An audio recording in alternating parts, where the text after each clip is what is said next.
amis, comment allez-vous? On se retrouve aujourd'hui pour faire un petit tuto avec le sensor. Donc, il y a beaucoup de mes clients qui me posent la question de savoir qu'est-ce que le sensor, comment est-ce qu'il fonctionne. On va voir tout ça aujourd'hui. Okay, donc, le sensor, qu'est-ce que c'est? C'est une sonde connectée qui est connectée à votre téléphone portable et qui est connectée évidemment à votre Thermomix. Okay, elle se compose d'un étui comme ceci avec bien une sonde. Donc ça sert bien à faire cuire tout ce qui a besoin d'être cuit à cœur hors du Thermomix évidemment. Parce que le Thermomix va pouvoir contrôler la température à l'intérieur du bol, mais pas ce qui est dans votre four, pas ce qui est dans votre barbecue. On est bien d'accord. Donc le sensor, ça sert à ça. Je vais vous montrer comment faire. Donc vous commencez par l'ouvrir, vous déposez la sonde à côté et je vais vous montrer. Donc on va accéder tout simplement à la première, aux applications, pardon, aux 18 applications du Thermomix. Vous allez avoir l'application Sensor. Quand on appuie dessus, vous allez avoir programmation des températures désirées. On va appuyer sur le deuxième petit bouton qui est ici. Et on va avoir plusieurs volets. On va avoir manuel pour les gens, par exemple pour les cuisiniers qui veulent connaître, qui connaissent exactement les températures à cœur qu'on doit atteindre. Mais c'est pas la majorité des gens, vous êtes d'accord avec moi.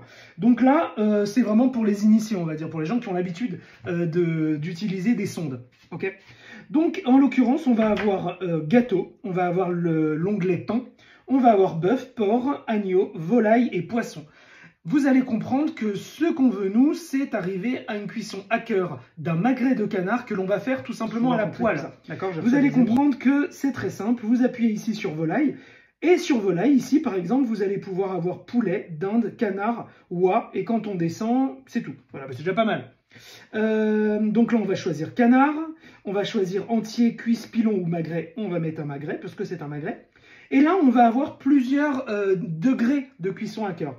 Alors, vous allez voir que les deux premières sont les mêmes. Il y a marqué saignant, saignant, à point, cuit et bien cuit. Pourquoi est-ce qu'il y a saignant, saignant? Tout simplement parce que je pense que c'est traduit de l'anglais et que nous, en français, on dit bleu, saignant, à point, bien cuit, pardon, cuit et bien cuit, d'accord? Donc là, le premier saignant, c'est pas tout à fait saignant, c'est bleu, c'est vraiment quasiment cru, d'accord? Donc quand on appuie sur cet onglet-là, on voit que le magret de canard doit arriver à 52 degrés à cœur. Lorsqu'on appuie sur saignant, c'est 57. Lorsqu'on appuie sur à point, c'est 63. Bien cuit, ça va être 68 et ainsi de suite, 75 pour le bien cuit, ok?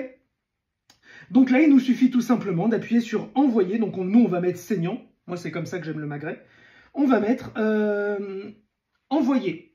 Donc là, qu'est-ce qu'il nous dit? Il nous dit insérer la sonde à l'intérieur de la partie la plus épaisse de la préparation.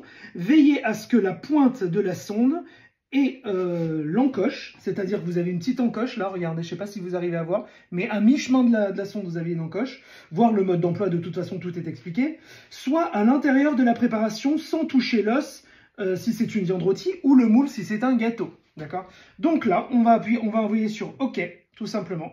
Et là, comme vous le voyez, vous allez avoir, premièrement ici, ce que c'est. Donc on veut une volaille saignante, ça doit arriver à 57 degrés. Et là, pour le moment, on voit qu'on n'est qu'à 13 degrés, forcément, je ne l'ai pas inséré dedans. Mais on va l'insérer à l'intérieur de notre magret et on va tout simplement le déposer dans la poêle. Je vous laisse avec les images tout de suite, comme ça, vous allez comprendre. Donc voilà, très simple, on insère la sonde à l'intérieur du magret, on le met dans la poêle, d'abord côté peau, puis on retourne côté chair jusqu'à ce que ce soit cuit et que le sensor sonne. Une fois que ça sonne, vous laissez reposer un tout petit peu, puis vous découpez tranquillement votre magret et vous n'avez plus qu'à le déguster avec ce que vous voulez.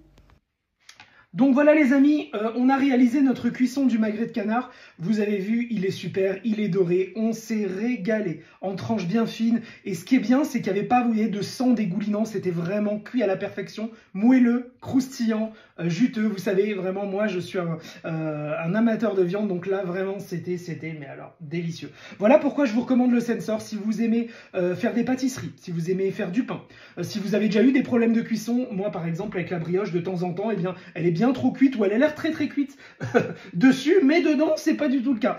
Donc voilà, là c'est vraiment top, vous allez pouvoir avoir des super cuissons. Le sensor coûte 148 € ou 149 €, il me semble que c'est 149. Vous pouvez passer par moi pour vous l'offrir. Vous m'envoyez un message privé si vous avez des questions, si vous avez des doutes sur l'utilisation du sensor, si vous avez envie de vous l'offrir, vous passez par moi et je me ferai un plaisir de vous aider à vous l'offrir. Je vous remercie énormément et je vous dis à bientôt pour d'autres tutos. Ciao les cuisiniers, ciao.